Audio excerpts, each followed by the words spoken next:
In this video, I'm going to introduce you to the Ancient Beringians.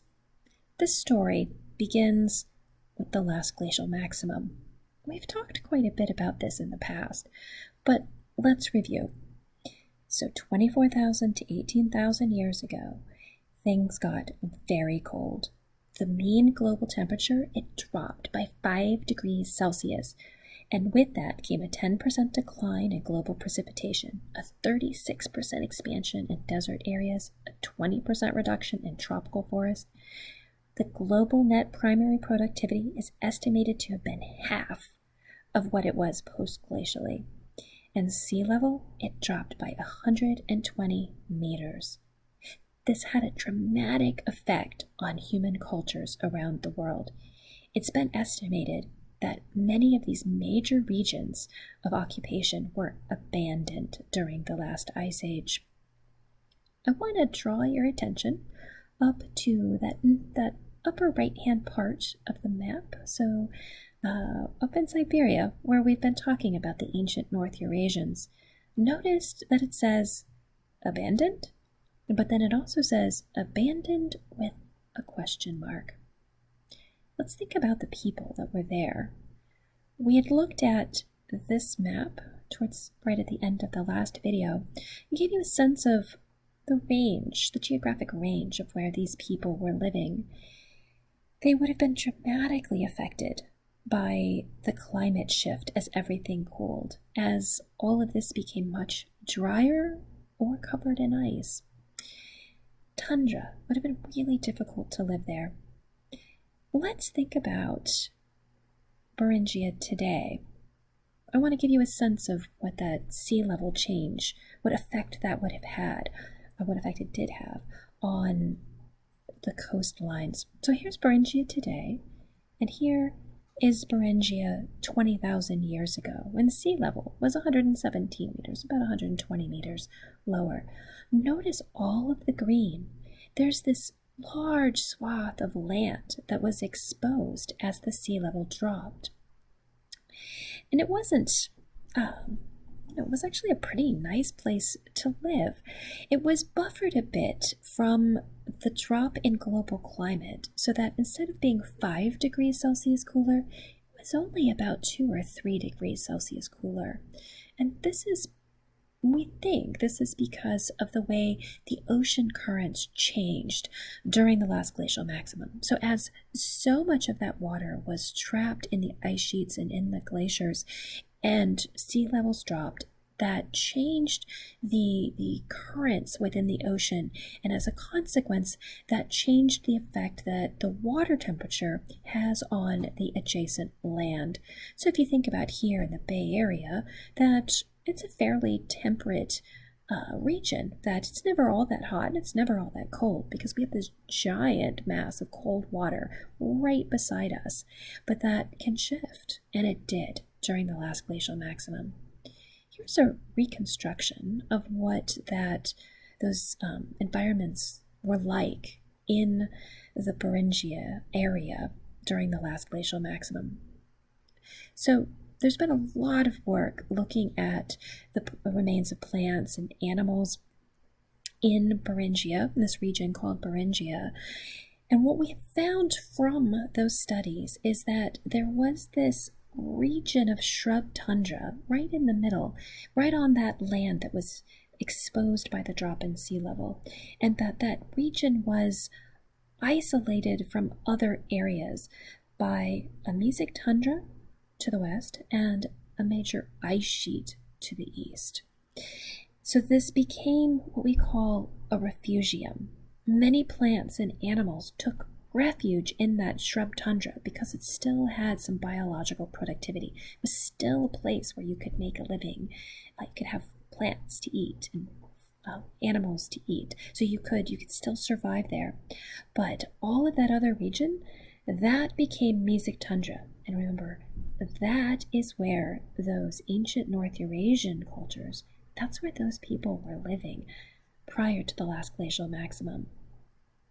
So we think what happened is that as the climate changed with the last glacial maximum, that many people moved south But other populations within those ancient North Eurasians, they took refuge in refugia, like what we see in Beringia.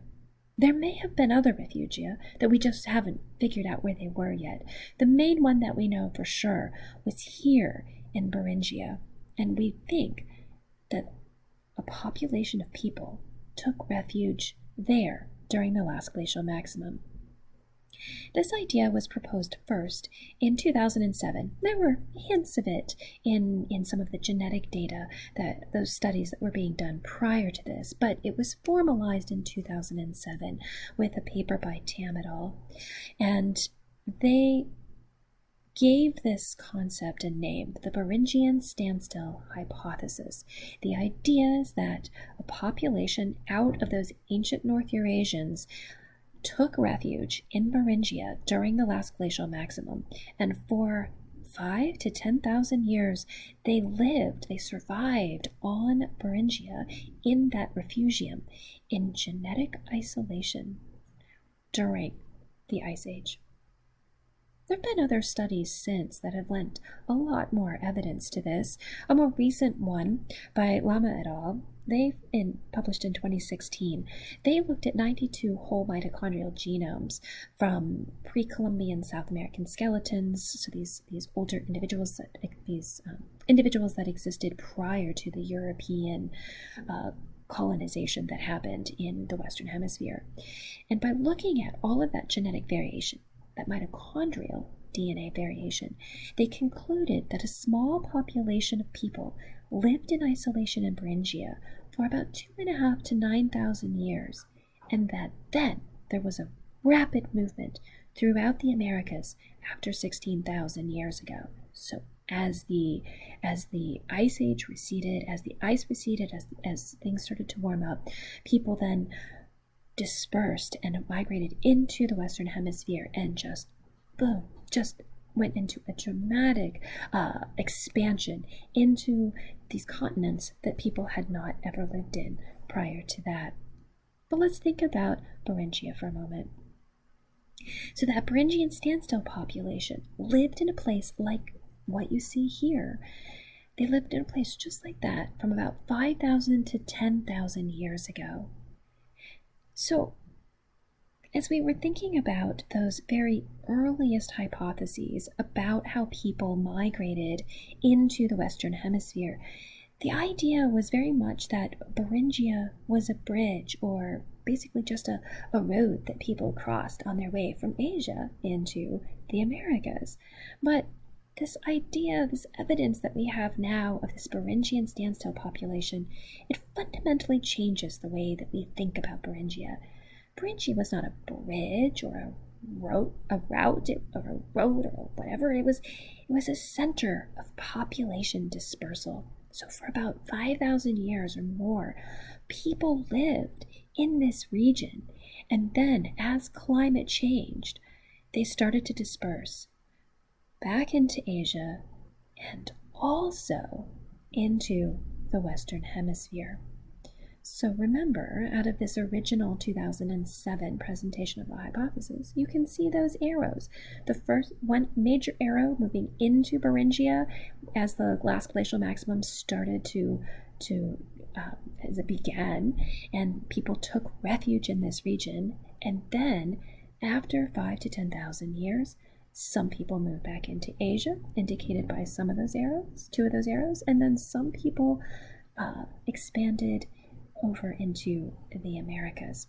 Now that population expanding into the Western Hemisphere, as these people moved into areas where there were no other people and so many big mammals to hunt and lots of rich environments to exploit, they did amazingly well. There was major population expansion.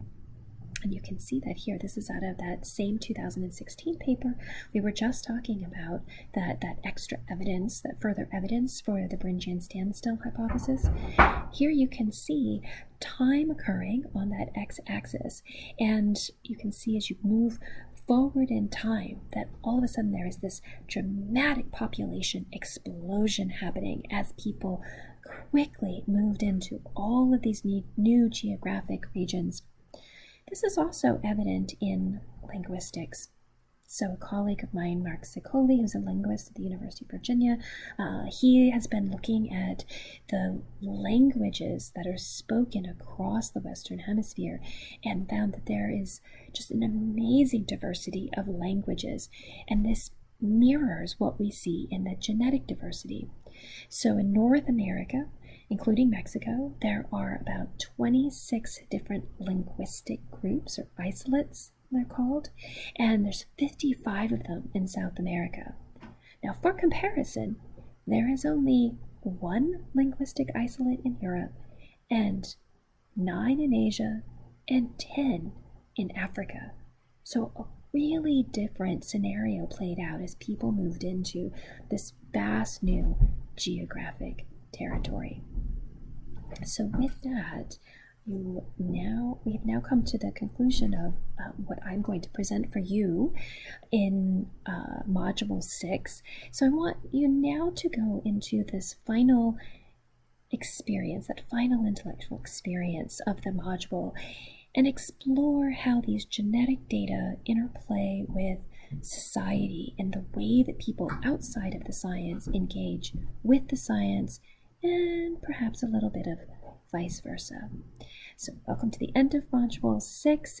I hope you enjoy the next activity. Good luck on the quiz. I'll see you in Module 7.